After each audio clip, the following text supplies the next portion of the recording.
Good morning, everybody. Happy Friday. Hank Winchester in today for Guy Gordon with my friends Jamie and Lloyd. It is great to be with you guys here this morning. We love having you.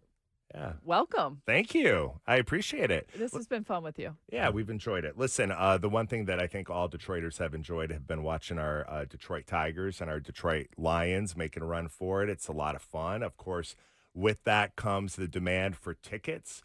Ticket prices going up. We have to be concerned about ticket scams. I want to bring in Dewey Steffen. He is the CEO of Great Lakes Wealth here in Metro Detroit. Dewey, good morning to you. Well, good morning and TGIF. Yeah, absolutely. We love it. Listen, we know we've got the Tigers on the road here as they start this series with the Guardians, but they're going to be making their way back to Detroit and to Comerica. We've already seen ticket prices. The lowest price I've seen around is about $250. What do we anticipate happening here with this team and the excitement around it? Where do you see ticket prices going here? Well, I checked last night myself, and you could have found some standing room only for around $150 a ticket, and then the cheapest to sit in the stands, like you said, was right around $400 a ticket. So they're not cheap, my friend. And when we're talking about those tickets, I mean, unfortunately, with that comes ticket scams. We try to warn people and say to avoid buying tickets off of a Craigslist or concerns about Facebook Marketplace. What do you anticipate happening not only with Tigers but with Lions? I mean, how vigilant do we have to be in making sure that the ticket we actually buy is in fact a real ticket? Yeah, I mean it's a real big deal no matter what the situation. If it's a regular season game, it's still a big deal. But in the playoffs or when these tickets are so expensive, at $400 a ticket, if you're buying four of them and you're scammed, that could be $1,600. So absolutely be diligent. And we always say, just go to an official site or an official reseller site, maybe the team's website, Ticketmaster, StubHub, and don't use Facebook Marketplace or Craigslist unless you go to a whole nother level of due diligence. Dewey, the rise of digital and mobile ticketing that's led to the reduction of the physical ticket, but do you think that the shift has made it easier or harder for scammers to take advantage of fans?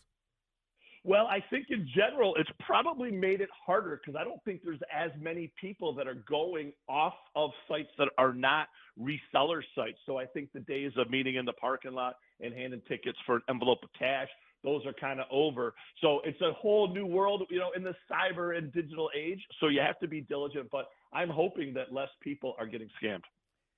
Well, Dewey, CEO and Chief Investment Officer for Great Lakes Wealth, I have questions about the market. On this show, we've been following closely what the Fed was going to do. When do you think people might want to look to refinance? When is that going to happen? Well, some are already starting to do it, Jamie, and it's a very important, concept. The Fed cut rates a half of a point just a few weeks ago at their meeting. They did lay out the groundwork that they'll do another cut probably before year end, and then several cuts into 2025. So now we're seeing the refinancing start, and we're seeing that it'll probably continue, through the end of the year.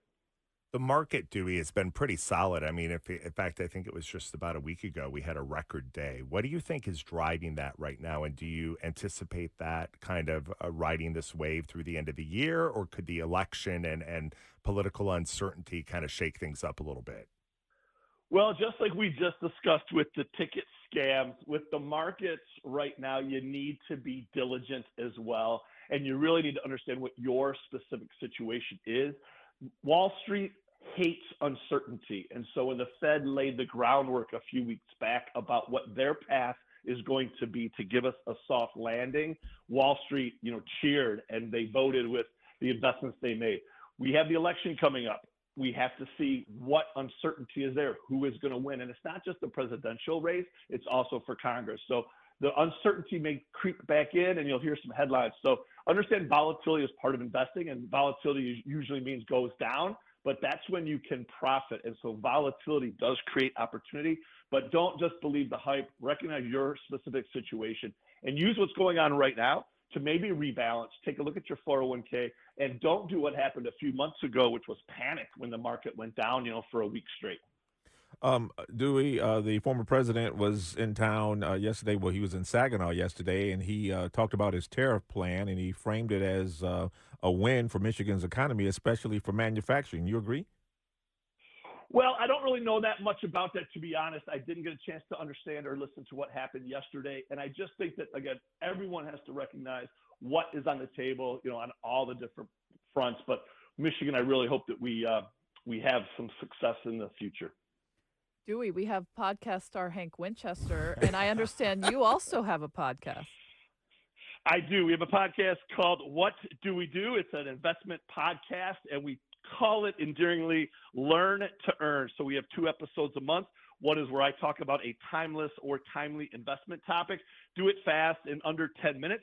But then each month we bring a guest on the show and they talk about what they would do. And we're very proud of the past guests, including Hank.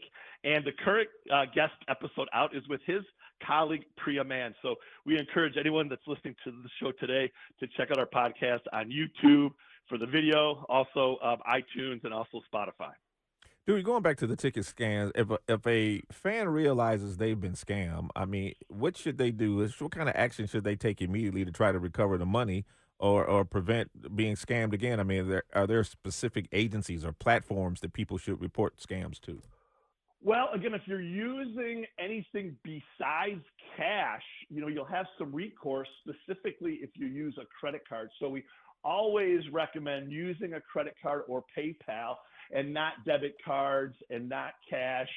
And that will be your first recourse, is to use your credit card, to stop that payment, but also contact the authorities. I mean, as simple as it sounds, that's where you need to start. And also, if you went through a third-party site, you could try to, navigate that as well. But call the authorities and also use your credit card to protect yourself as well. Yeah, using that credit card is key. It does offer you a different level of and layer of protection, but 9 times out of 10, you're out that money. Yeah. I mean, that's why we just tell people over and over, before you click, just make sure, take a moment. Does this seem right? If the ticket price is just too good to be true, if It usually is, right? It usually is. Yeah. And of course, responding and reaching out to authorities is important, but also make sure you take the time to get in touch with the Attorney General.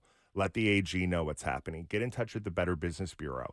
As much as it's difficult to track these people, it's pivotal for us, because if we at least know of a big scam that's happening, and that usually comes from the communications team with the AG or BBB, Okay. we can at least get the information out to you on Local 4, WJR, so that information at least is out there to help somebody else.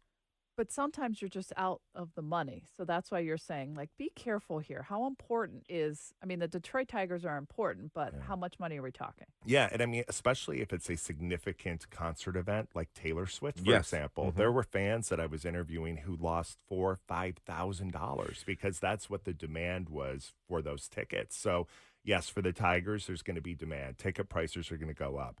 For the Lions, listen, if this team keeps playing the way they're playing, if we get to a playoff game, these tickets, this is a significant financial investment for people. So we want you to be careful. Well, Dewey, okay, Dewey. we appreciate your time this morning. Dewey Steffen, CEO with Great Lakes Wealth, appreciate your information. And Dewey and I are going to be meeting up today to talk some stuff regarding other scams and things that we need to be aware of. And we'll see that later today on Local 4. Dewey, thanks for your the time, y'all. Have a great day. You too.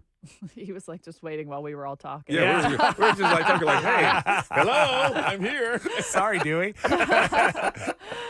That's a clever name, too. What do we do? Right. Yeah, I like that. There you go. Well, listen today at 7:35, so shortly after we come back from the break, because you can win tickets to Billy Joel and Stevie Nicks in concert on March 29th at Ford Field. So stick with us. We're going to give those tickets away, and we're also going to talk about the weekend movies with Adam Graham.